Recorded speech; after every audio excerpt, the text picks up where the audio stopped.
Art of living ఆధ్వర్యంలో శరన్నవరాత్రి సత్సంగాలు ఘనంగా సాగుతున్నాయి.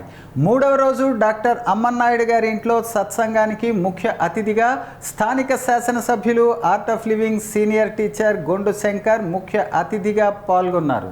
ముందుగా లలిత సహస్రనామ పారాయణం మహిళలచే జరిగింది. అనంతరం ఆర్ట్ ఆఫ్ లివింగ్ గాయకులు రేణుక కళ్యాణం, రామ్మోహన్ రావు, చౌదరి శ్రీనివాసరావు, దార్లపూడి రవి చక్కని ఆర్ట్ ఆఫ్ లివింగ్ భజనలను ఆలపించారు. భక్తులు, ఆర్ట్ ఆఫ్ లివింగ్ సాధకులు ఈ సత్సంగంలో గొంతు కలిపి తన్మయత్వానికి లోనయ్యారు. సత్సంగం మధ్యలో senior AOL teacher Renuka meditation చేయించారు. కార్యక్రమంలో AOL teachers Deshella Surendra, Govinda, senior వాలంటీర్లు సింహ అచ్యుతరాం, మహేష్ చంద్ర సామంత్, డాక్టర్ దన్నాన లక్ష్మీనారాయణ, విజయరాం, సురంగి మోహన్ రావు, సాధకులు, మహిళలు అధిక సంఖ్యలో పాల్గొన్నారు.